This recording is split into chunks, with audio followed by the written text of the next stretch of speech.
अस्सलाम वालेकुम। Live with Adil Shahzeb के साथ मैं हूं आपका मेजबान। तहरीक इंसाफ के वाइस चेयरमैन शाह महमूद कुरैशी ने मुल्क में कौमी मफाहमत और इत्तेफाक राय पर गुफ्तगू के लिए बानी पीटीआई से मुलाकात का मुतालबा किया है। शाह महमूद कुरैशी की जानिब से यह मुतालबा ऐसे वक्त में सामने आया जब पीटीआई ने 24 नवंबर के एहतजाज के मौके पर हुकूमत से मुज़ाकरात की मुतअद्दिद पेशकशों के बावजूद मुज़ाकरात के लिए हामी नहीं भरी थी।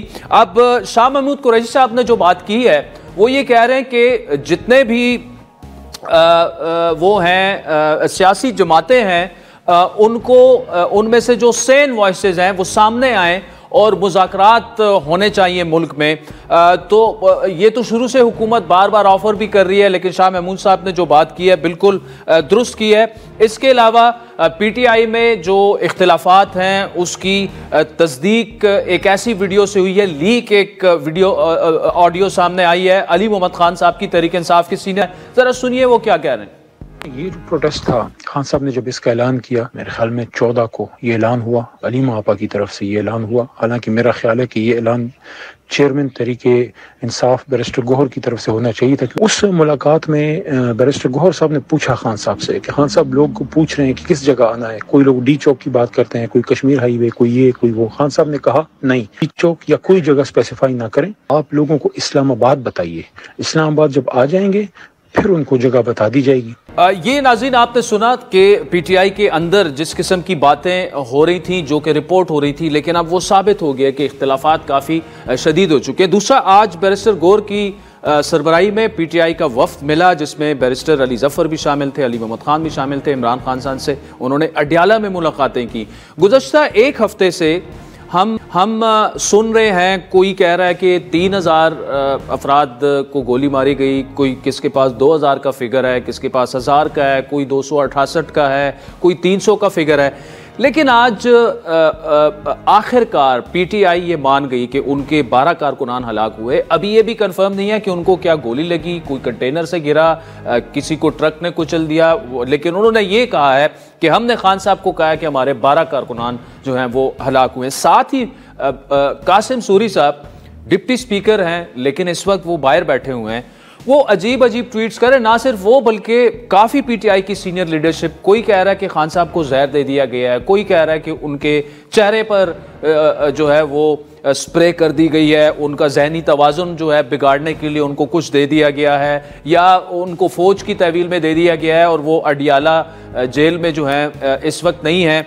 वो सारी चीज़ें भी जो हैं आज प्रोपेगेंडा और झूठ साबित हो गई। अच्छा, फिर 278 लोग इन्होंने सीधे गोलियां मार के शहीद किए। लोगों को गोलियां मारी, हमारे इस वक्त सैकड़ों लोग शहीद कर दिए गए। हमने वही फिगर दिया जिसकी डिटेल हमारे पास है, वो 12 शहादतें हुई हैं। हमने ऑन रिकॉर्ड कहा है कि जो सैकड़ों लोग कह रहे हैं उनको हमने डिसोन किए हैं। तावक्त ये कि हमारे पास और डिटेल आ जाए। यानी 5 दिन बयानिया बनता रहा, उस पर जो है इवन बैनुल अक़वामी मीडिया उस पर रिपोर्ट करता रहा, और आखिर में चेयरमैन तहरीक इंसाफ बैरिस्टर गौर साहब कह रहे हैं कि जी हम उसे डिसोन करते हैं। सिर्फ डिसोन करना नहीं, आप लोगों को माफ़ी भी मांगनी चाहिए कौम से कि जिन्होंने बिल्कुल लर्जा के रख दिया था कि जी 300 लाशें गिर गई हैं, 400 लाशें गिर गई हैं। अभी चले एक लाश भी अगर गिरती है नाज़रीन तो उससे दुख पहुंचता है और नहीं गिरनी चाहिए, लेकिन रेंजर्स और पुलिस की लाशें भी गिरी हैं। इस तरफ 7-8 शहादतें हुई हैं, दूसरी तरफ अभी आप कह रहे हैं 1200 से अब 12 पे कम से कम आ गए हैं। इस वक्त हमारे साथ मौजूद हैं जनाब राना सनाउल्लाह साहब, नून लीग के सीनियर रहनुमा है, और साथ में वो शहबाज शरीफ साहब के सियासी मुशीर भी हैं। और प्रोग्राम के अगले हिस्से में बैरिस्टर अली जफ़र साहब से हम नाज़रीन गुफ्तगू करेंगे। अली जफ़र साहब जो हैं तहरीक इंसाफ के सीनियर रहनुमा है और आज इमरान खान साहब से वो मिलकर भी आए हैं। जी राना साहब, thank you so much for joining us. PTI का एहतजाज ख़त्म हो चुका है, हुकूमत का मौक़िफ़ अभी तक यही रहा कि हमारी तरफ से गोली नहीं चली, लेकिन अब तो तकरीबन हर तरफ से यह कंफर्म हो गया कि गोली चली है और तकरीबन 11 या 12 के करीब पीटीआई के जो वर्कर्स हैं वो हलाक हुए, और जो 250 और 1000 वाला जो प्रोपेगेंडा था वो बिल्कुल सरियन गलत साबित हुआ। हुकूमत का दावा था गोली नहीं चली, वो भी गलत साबित हुआ। नहीं, देखें इसमें जो है ये जो डी चौक का एरिया है जो कि रेड जोन से मुत्तसिल है, यहाँ पे 2 बजे से लेके को रात 12 बजे तक कम से कम जो 10 से 15 हज़ार लोग यहाँ पे जमा थे। आदिल साहब कम से कम उनमें से 7-8 हज़ार आदमी जो है वो मुसल्ला था। उनके पास तरह तरह का जदीद मोहलक असला था, गन्स थे, पिस्टल थे, बाज़ तो बताया जा रहा है कि मशीन गन तक उनके पास थी। ये लोग इर्द गिर्द की इमारतों के ऊपर चढ़े हुए थे। अब जब वहाँ पे अंधेरा हुआ है, कोई 5:30 पौने 6 बजे मगरिब हो जाती है, तो उसके बाद अगले 3-4 घंटों में वहाँ पे कोई पता नहीं चला कि कौन क्या कर रहा है और किधर से फायर आ रहा है, कौन किसको जो है वो अटैक कर रहा है। तो ऐसी सूरत हाल में आप एक ज़िम्मेदाराना तरीके से ये तयन नहीं कर सकते कि अगर 10 लोगों को, जिस तरह से आपने फरमाया कि फायर लगा है या 12 को लगा है, कि वो फायर किस चीज़ का है, किस हथियार का है, क्या वो हथियार जो है वो किसी फोर्स के पास हो सकता है या किसी प्राइवेट आदमी के पास हो सकता है। फिर जो लोग यानी ये हलाकतें कह रहे हैं, भाई उनमें से कोई वो जो है वो जो वहाँ पे खड़े किए गए थे, अपना वो रुकावटें खड़ी की गई थी, कोई वहाँ से गिर के, कोई किसी गाड़ी के नीचे आके, कोई रबड़ बुलेट से या कोई टीयर गैस के शेल से, क्योंकि वो भी अगर सर में या किसी ऐसी नाजुक हिस्से पे लग जाएं तो वो भी फैटल हो सकते हैं। ठीक।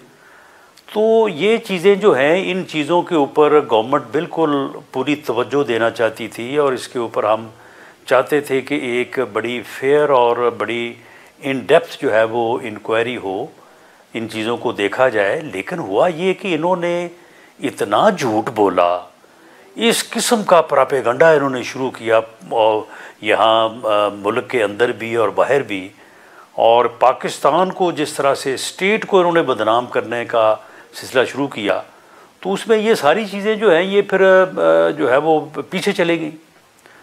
अब कहाँ ये 315 से चले हैं, पहले ये 8 से चले और फिर चले गए 20 पे, फिर 100 पे, फिर 278 पे, फिर 315 पे, अब वापस आते आते आते अब फिर आ गए हैं 12 पे।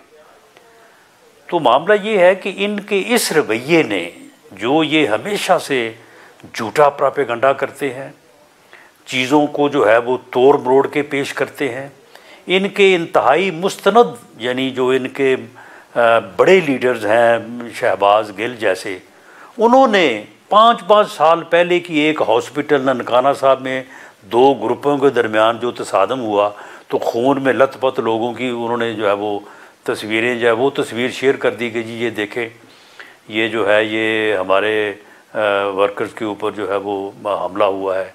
इसी तरह से इन्होंने फ़लस्तीन की एम्बुलेंस जो है उसके अंदर राज साहब देखिए, उन्होंने जो किया बिल्कुल गलत किया। 315 का फिगर, 260 का फिगर, और हमारे ओवरसीज पाकिस्तानियों को तो ये बावर करा दिया गया कि हजारों लोगों पर गोली चलाई गई और हजारों लोग हलाक हुए।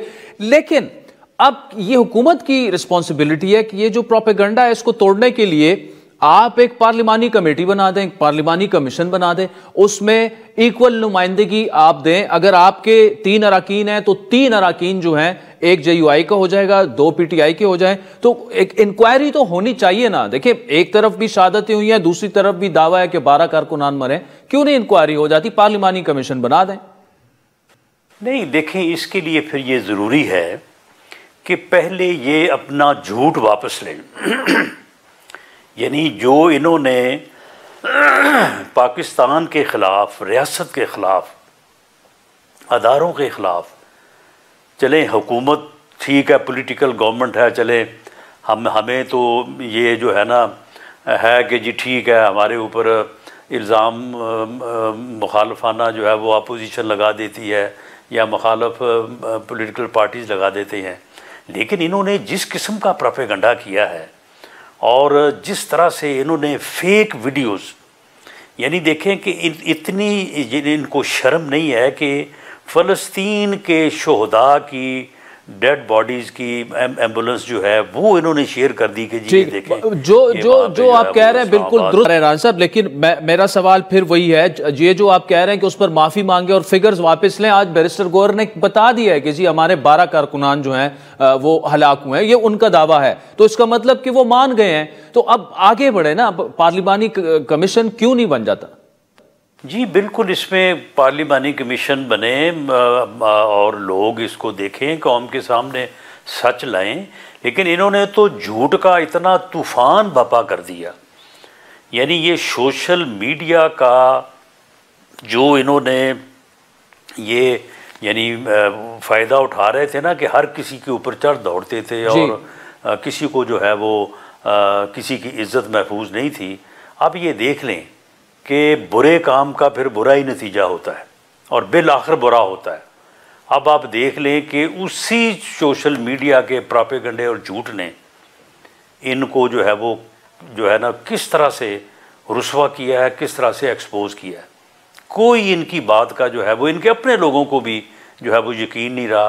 अब एक दूसरे की खुद ही जो है वो तरदीद की जा रही है।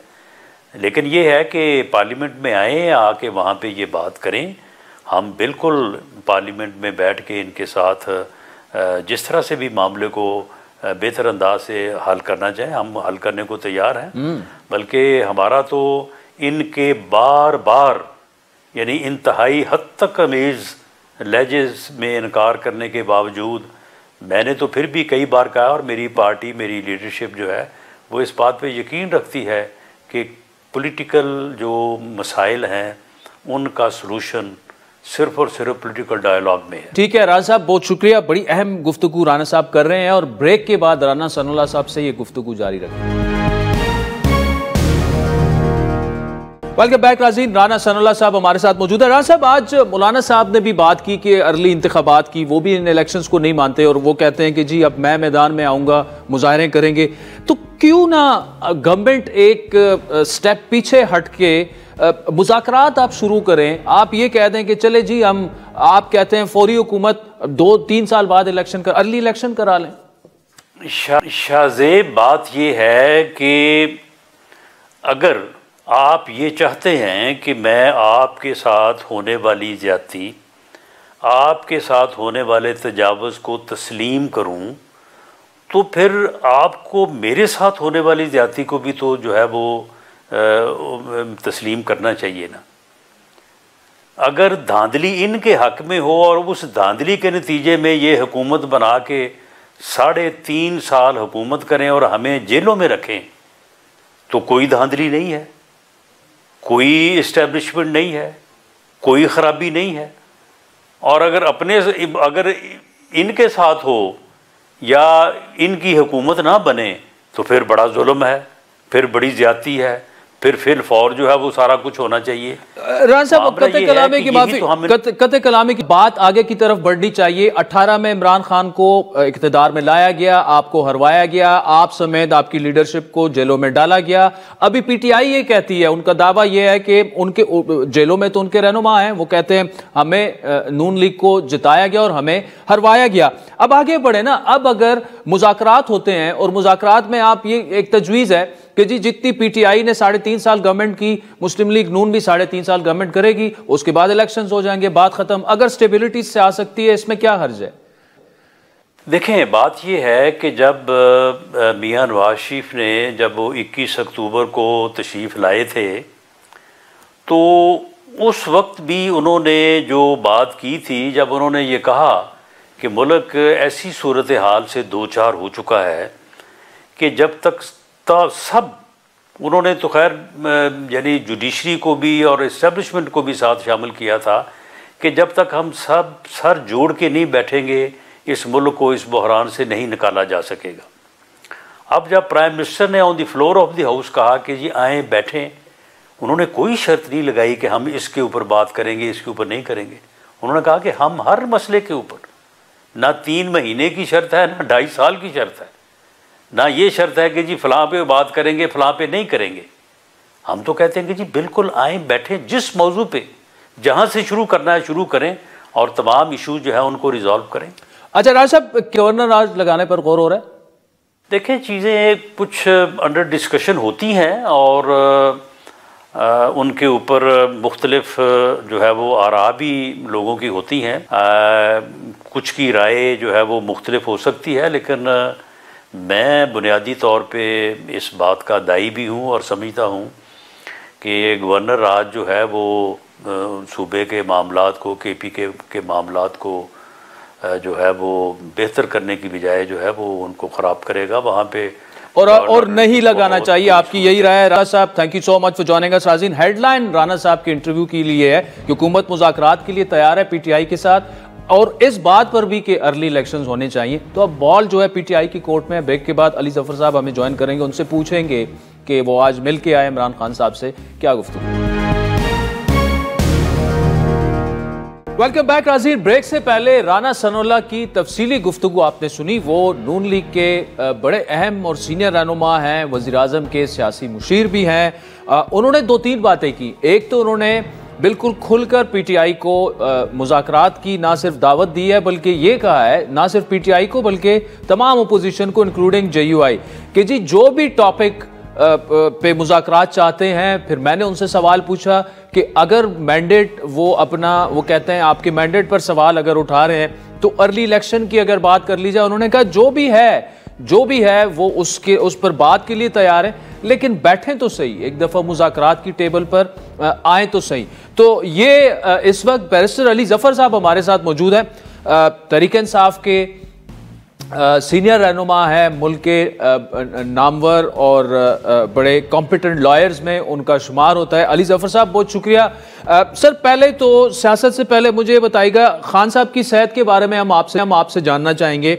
दूसरा ये जानना चाहेंगे कि ये मुलाकात हुई कहाँ पे, क्योंकि आपकी पार्टी के सर्टन सर्कल्स की जानिब से बड़ा प्रोपेगंडा ये किया जा रहा था कि खुदा न ख्वास्ता कोई कह रहा है उन्हें जहर दे दिया गया है, कोई कह रहा है उनके चेहरे पे स्प्रे कर दी गई है, कोई कह रहा है उन्हें फौज की तहवील में ले लिया गया है। पहले तो सर ये बताइएगा, और दूसरा अभी खान साहब क्या चाह रहे हैं, व्हाट्स नेक्स्ट इस एहतजाज के बाद? सोशल मीडिया पे हम भी पढ़ रहे थे और सुन रहे थे और लोग बड़ी डिटेल में इल्ज़ाम लगा रहे थे, वो सारी बातें दुरुस्त नहीं हैं।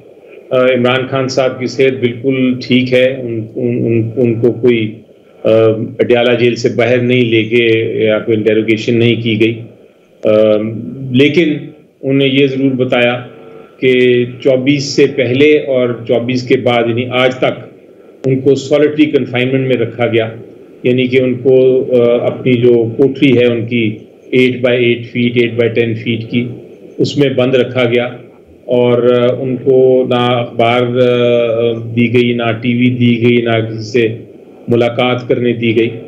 तो ये एक बहुत बड़ा खुद टॉर्चर है, लेकिन उसके अलावा जो हवाएं थी वो दुरुस्त नहीं। यहाँ तक सॉलिटरी कन्फाइनमेंट में जो टॉर्चर हुआ उनके साथ, उसका उन्होंने ज़रूर जिक्र किया। उनको बल्कि जब हम मिले आज तो उनको कुछ नहीं मालूम था कि 24 से पहले और 24 के बाद क्या हुआ।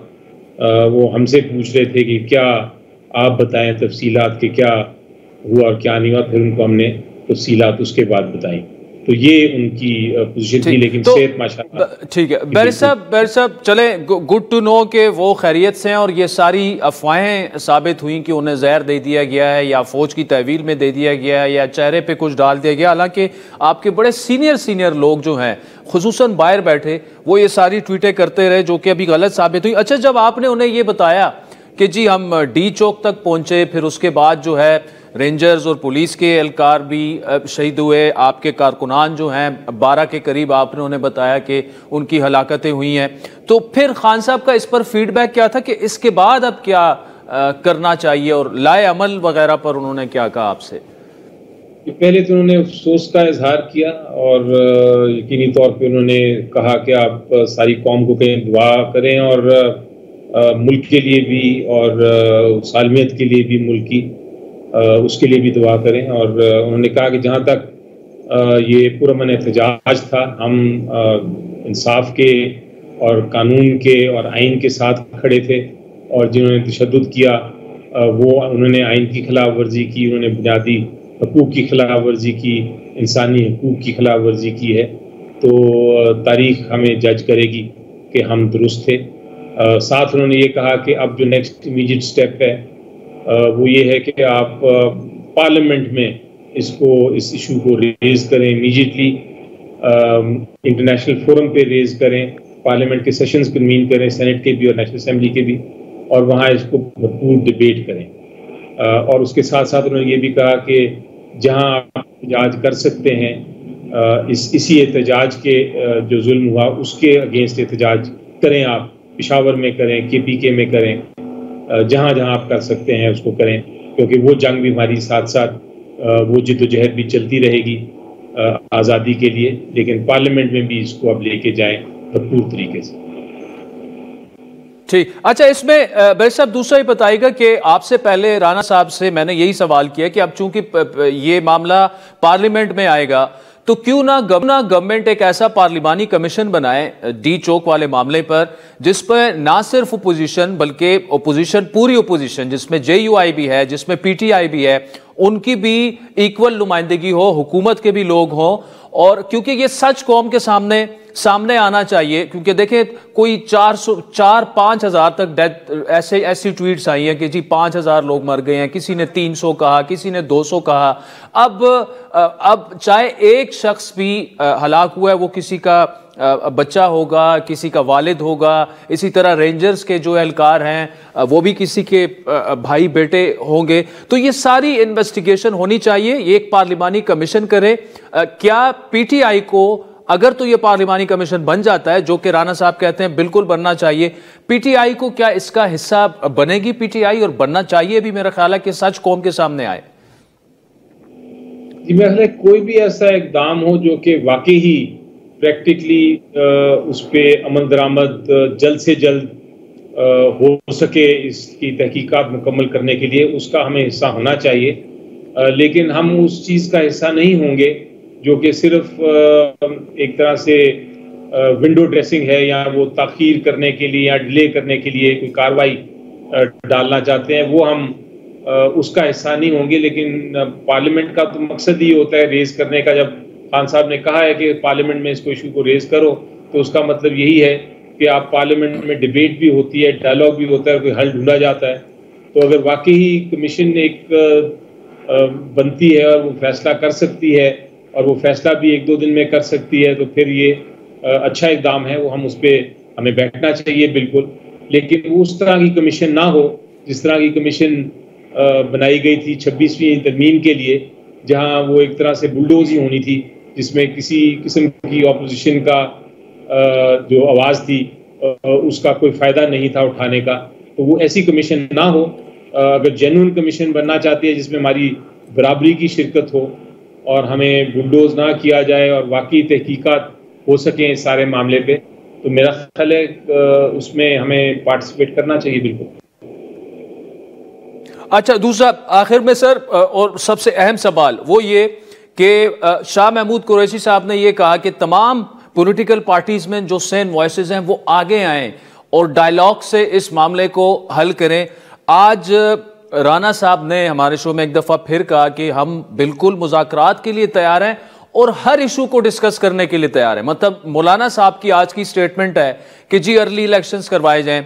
मैंने उनको ये भी कहा कि जी अर्ली इलेक्शंस पर क्या आप तैयार हो सकते हैं? उन्होंने कहा यार बैठेंगे तो कोई तैयार होगा ना, कुछ लोग कोई उनकी डिमांड्स होंगी, कुछ हमारी डिमांड्स होंगी, लेकिन ये मामला मुज़ाकरा। आज इमरान खान साहब की बातों से क्या आपको लगा? और दूसरा, एंड ऑफ द डे आपने डायलॉग पर ही आना है। डायलॉग से अगर आप अर्ली इलेक्शंस भी चाहते हैं तो वो डायलॉग के बगैर तो मुमकिन ही नहीं है। जी देखिए, बिल्कुल जो एक अगर आप जनरल बात करें अपनी इस वक्त पाकिस्तान के हालात को छोड़ के, तो यकीनी तौर पे सबसे बेहतरीन जो तरीक़ेकार होता है किसी चीज़ को हल करने का वो डायलॉग ही होता है। और सियासत में तो डायलॉग बहुत ही ज़रूरी है। डायलॉग के ज़रिए ही आप बहुत चीज़ें अचीव कर सकते हैं, बहुत चीज़ें बहुत मकासद अपने पूरे कर सकते हैं। बेशक विन विन सिचुएशन आपकी 100% ना हो, लेकिन आप 50%, 60% कुछ देते हैं, कुछ लेते हैं और उसके बाद एक समझौता करके एक आगे चलते हैं, कौम का भी उसमें बेहतरी होती है। ये एक टिपिकल सिचुएशन है। लेकिन इस सिचुएशन से पहले आपको जिसके साथ आपने डायलॉग करना है, दो चीज़ें ज़रूरी हैं। एक तो आपको उन पे एतमाद होना चाहिए, एक दूसरे पे डायलॉग करने वाली जो पार्टीज़ हैं उनको एक दूसरे पे एतमाद होना चाहिए कि आप वाकई ही डायलॉग चाहते हैं और आपकी नीयत साफ़ है और आप कोई ना कोई मकसद तक पहुँचेंगे। और दूसरा और सबसे इम्पोर्टेंट कि जो डायलॉग करने वाली पार्टीज़ हैं उनके पास इख्तियार भी होना चाहिए। अगर आपके पास इख्तियार नहीं है और आप सिर्फ डायलॉग करना चाहें तो फिर वो बेमायने होगा, उसका कोई मकसद नहीं होगा और कोई आप सोल्यूशन तक या हल तक नहीं पहुंच सकेंगे। तो मेरा ख्याल है ये दोनों सब कतई कलामी की माफी, लेकिन अक्सर ये देखा गया है आपकी पार्टी से गिला ये होता है कि एग्रीमेंट तक तकरीबन पहुंच जाते हैं, वापस खान साहब के पास जब जाते हैं तो खान साहब अपनी कही हुई बात से वो पीछे हट जाते हैं। तो क्या पीटीआई को में भी जो डायलॉग कर रहे होंगे मुकम्मल इख्तियार उनके पास भी होगा, फाइनल इख्तियार? जी मेरा ख्याल है ये बड़ा ज़रूरी होता है, लेकिन मैंने अपनी जो पिछले 1.5 साल 2 साल में देखा है, जब भी डायलॉग्स पे बैठे हैं तो हर सियासी जमात जो है उनकी डायलॉग वाली टीम अल्टीमेटली अपने जो सीनियर जो सबसे टॉप क़यादत होती है उससे फिर एक तरह से डिस्कशन करने के बाद कंसेंट लेते हैं। तो ये नहीं होता कि जो टीम आप पेश करें वो फिर हतमी फैसले करके आ सकती है। वो टीम एक हद तक फैसले करती है और उसके बाद फिर वो वापस जाती है और फिर अपनी क्या मसलन अगर आप पीपल्स पार्टी का देखें तो वो ज़रदारी साहब या बिलावल साहब के पास जाती होगी। अगर आप PMLN को देखें तो वो फिर उनकी टीम्स जाती होंगी नवाज शरीफ साहब या शहबाज शरीफ साहब के पास। इसी तरह अगर आप बाकी MQM को देखें, आप कोई और जमात को देखें, आप JUI को देखें, वो मौलाना साहब के पास जाती होगी। तो अगर PTI अपने बानी चेयरमैन के पास जाएंगी टीम्स लेके अपनी नेगोशिएशन टीम्स फाइनल फैसले के लिए, तो मेरा ख्याल है ये कोई अजीब बात नहीं होगी, ये हर पार्टी करती है। तो इस बार भी यही होगा अगर हम डायलॉग के इसी मोड में पहुंचें। लेकिन उम्मीद रखनी चाहिए, डायलॉग ओपन रखना चाहिए, बातचीत की दरवाजे बंद नहीं करने चाहिए और ये मेरा पर्सनल व्यू है। उसके साथ साथ मेरा ख्याल है सबसे बड़ी बात जो आपको करनी चाहिए, राना साहब से भी नेक्स्ट टाइम आपके प्रोग्राम पे अगर वो आए तो उनसे ये पूछिए कि सबसे पहले ज़रूरी नहीं होगा कि हुकूमत ये साबित करने के लिए कि उनके पास इख्तियार भी है और वो सिंसियर भी हैं, उनको ये नहीं चाहिए कि वो कॉन्फिडेंस बिल्डिंग मेजर्स करें और जो कम से कम जो लोग हैं, जो बेगुनाह लोग किसी केस के बगैर, आपने शाह महमूद कुरैशी साहब का जिक्र किया, सेनेटर एजाज साहब हैं और बाकी जो लोग हैं जिनको आपने कैद किया हुआ है किसी केस के बगैर, उनको फिर आप रहा करें। जो औरतें पकड़ के आपने बंद की हुई हैं,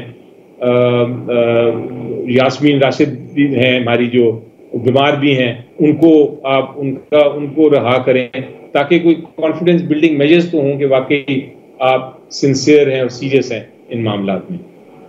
ये पूछिएगा आप। बैरिस्टर अली जफर साहब, ठीक है, बिल्कुल मैं उनसे नेक्स्ट टाइम जब भी वो आएंगे तो बल्कि हम उनको ये कह भी चुके हैं बैरिस्टर साहब बार बार कि आपको CBMs करनी होंगी, लेकिन आपके लिए मैं राना साहब से अगली दफ़ा ये सवाल ज़रूर पूछूंगा। Thank you so much for joining us. नाज़रीन, वक्त तो चाहता है एक ब्रेक का, उसके बाद अच्छी खबर ये है मईशत के लिए कि महंगाई की शरह पिछले 68 यानी 68 मंथ्स के बाद लोवेस्ट सतह पर आ चुकी है, जिसका क्रेडिट यकीनन गवर्नमेंट को मिलना चाहिए, फाइनेंस मिनिस्टर को भी मिलना चाहिए। ब्रेक के बाद हमें हुमायूं अख्तर खान साहब ज्वाइन करेंगे, उनसे इकॉनमी पर IPPs के मामलात पर गुफ्तगू करेंगे। वेलकम बैक नाज़रीन। मईशत की अगर बात की जाए तो नवंबर 2024 में महंगाई जो है 78 महीनों की कम तरीन शरह पर आ चुकी है 4.9। इसके अलावा जो शरह सूद है, इंटरेस्ट रेट है, वो 22% से कम होकर 15% पर आ चुका है। लेकिन जो हमारा पावर सेक्टर का इशू है, जो कि the chaos in power sector, 2 column बड़े ज़बरदस्त हुमायूं अख्तर खान साहब ने तहरीर किए थे और वो टाइटल जो दिया था तकरीबन वही है। पावर सेक्टर में जो हमारा गर्दिशी कर्जा है वो हज़ारों अरब क्रॉस कर चुका है, और जो IPPs वाला इशू है उसका भी सोल्यूशन क्या है, वे फॉरवर्ड क्या है। पहले हुमायूं अख्तर साहब आज हमारे इज बीन काइंड इनफ हमारे गेस्ट, लेकिन साथ में मैं आपको जो वफाकी वजीर तवानाई हैं सरदार उवैस अहमद खान लगारी साहब, उन्होंने हमारे शो में क्या कहा था, एक दावा किया था कि अगले 1.5 महीनों में तमाम IPPs के साथ जो है वो मुआहदे असर नो होंगे। क्या कहा था जरा उन्होंने सुनिए। बिजली बनाने वाले कारखाने हैं जिनको IPPs भी कहा जाता है प्राइवेट सेक्टर के जी, उन तमाम को हुकूमत के हों, वापडा के हों, न्यूक्लियर हों, हमारे अपने LNG के हुकूमत के प्लांट्स हों, कोयले के हों, जो भी है, उन तमाम को हम इंशाल्लाह उनके कॉन्ट्रैक्ट्स को बामी मुशावरत के साथ रिव्यू करके तो तकरीबन 2-1 खरब रुपए की, बहुत 2000 अरब रुपए की बचत हम मुस्तकबिल के अपने सार्फिन को बोझ से ख़त्म कर सकेंगे 2 महीने के अंदर अंदर इंशाल्लाह। तो नाज़रीन, हुमायूं अख्तर खान साहब हमारे साथ मौजूद है, साबिक वफाकी वजीर तिजारत हैं, सीनियर सियासतदान हैं और इकॉनमी भी उनकी बड़ी ज़बरदस्त ग्रिप है, खुसूसन पावर सेक्टर पे। खान साहब, thank you so much for joining us. आपने 2 बड़े डिटेल्ड आर्टिकल लिखे और वही पढ़ के मैंने ये कहा कि आपसे इस पर ऑन एयर आपको बुलाकर बात की जाए। पावर सेक्टर हमारा, पहले तो ये बताएगा ये जो इन्फ्लेशन नीचे आई है इस पर आप क्या कहिएगा। अब इंटरेस्ट रेट चाहिए तो ये कि 2-3% मजीद कम किया जाए, and then we move on to power sector. Ji Khan साहब। जी, ये जो मॉनेटरी टाइटनिंग हुई है इसमें बड़ा अच्छा असर पड़ा है इन्फ्लेशन पे, और उसके नतीजे में आपको पता है कि वो इंटरेस्ट रेट से लिंक्ड होते हैं और इंटरेस्ट रेट तेजी से नीचे आना शुरू हुए हैं। मुझे लग रहा है कि इसमें मजीद कमी आएगी और हम जल्द सिंगल डिजिट पे पहुंच जाएंगे। Good sign, it's a good sign. दूसरा एक बहुत अच्छा साइन ये है कि आपका रुपया जो है वो काफी महीनों से स्टेबल है। ये इन्वेस्टर्स एक चीज और देखते हैं, बिलखुसूस फॉरेन इन्वेस्टर्स, कि करेंसी में स्टेबिलिटी कितनी है। देखें, एक फॉरेन इन्वेस्टर अगर आज 280 रुपए डॉलर पे इन्वेस्टमेंट लाता है और 1 साल में वो 350 रुपए हो जाती है, तो फॉरेन इन्वेस्टर तो डॉलर रिटर्न देखता है, तो वो रिटर्न पाकिस्तान में वो जितना भी प्रॉफिट कमाए, डॉलर रिटर्न तो डिवैल्यूएशन की वजह से बहुत सिवियरली इफेक्ट होता है। तो ये 2 अच्छे साइन है जी इकोनॉमी के लिए। एक बहुत बड़ा चीज ये होगी कि जो बैंकारी निज़ाम है पाकिस्तान का, क्योंकि हुकूमत की रिक्वायरमेंट्स इतनी ज्यादा हैं कमर्शियल बैंक से कि बेशतर जो क्रेडिट है वो हुकूमतें ले जाती हैं, इसलिए जो प्राइवेट सेक्टर क्रेडिट है वो बहुत कम हो चुका है। उसमें दोबारा रिवाइवल होने चाहिए। इन्वेस्टमेंट जो होती है, जो डोमेस्टिक इन्वेस्टर होगा या जो, और उसको देख के डोमेस्टिक पहले इन्वेस्ट करता है, फिर फॉरेन इन्वेस्टर आता है इन मोस्ट केसेस, वो इन्वेस्टमेंट शुरू करेगा। अभी तक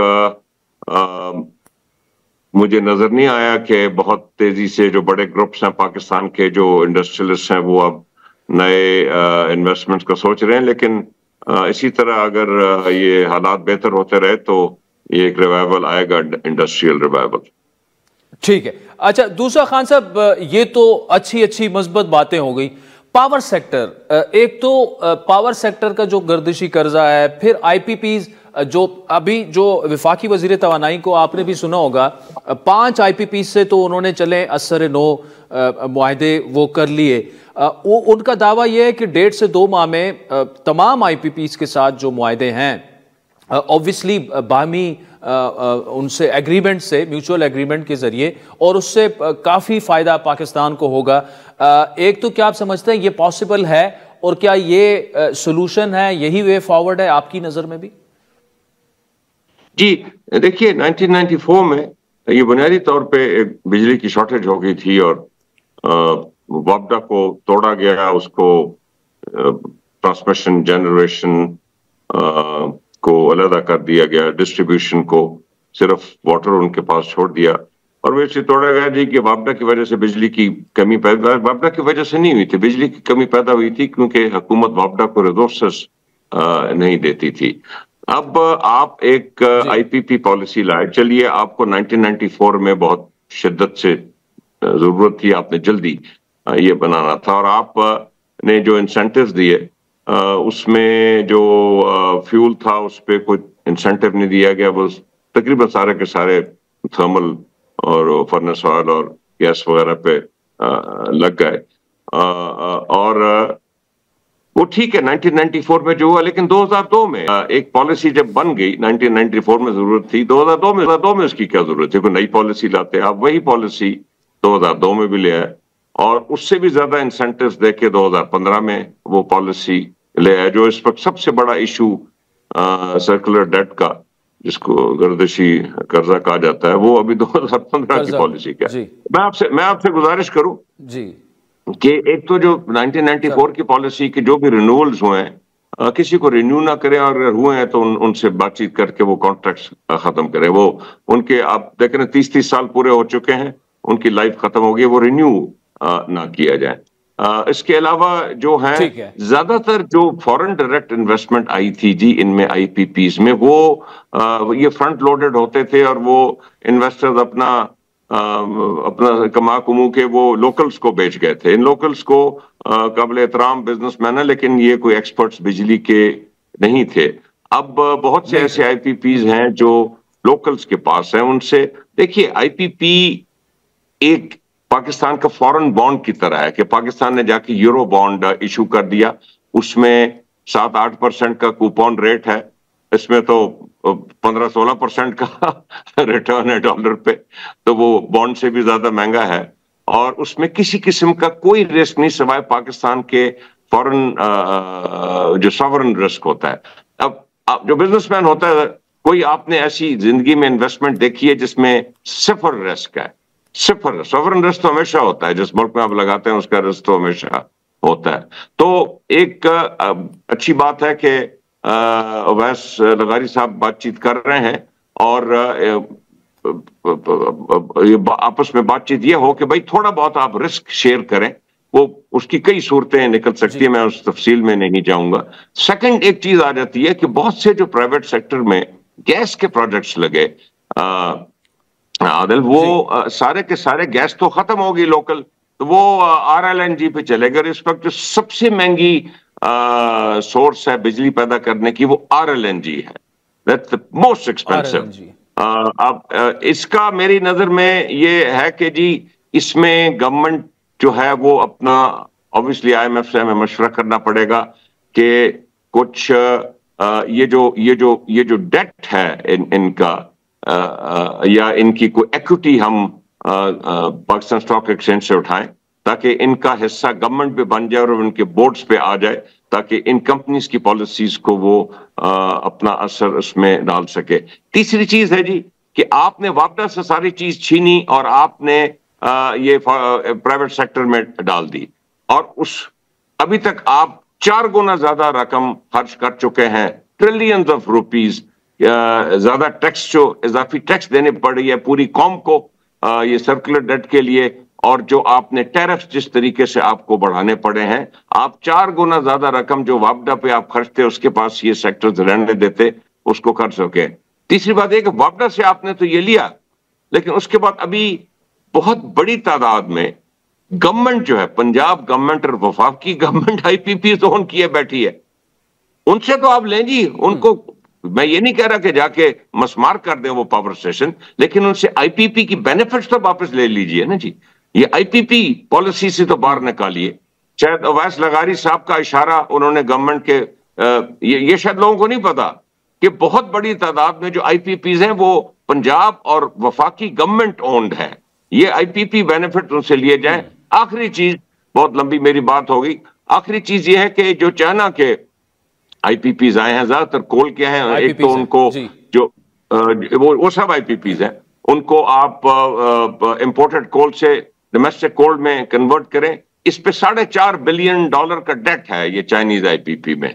और मेरा ये होगा कि हम चाइना से रिक्वेस्ट करें कि ये $4.5 बिलियन का हमें कुछ सॉफ्ट लोन दें। उस सॉफ्ट लोन से हुकूमत पाकिस्तान ये जो डेट है ये एक्वायर कर ले, ताकि इन आईपीपीज एक तो ये इक्विटी में कन्वर्ट हो जाए, इनके टैरिफ नीचे आएंगे, उस वजह से डेट की वजह से टैरिफ बढ़ता है।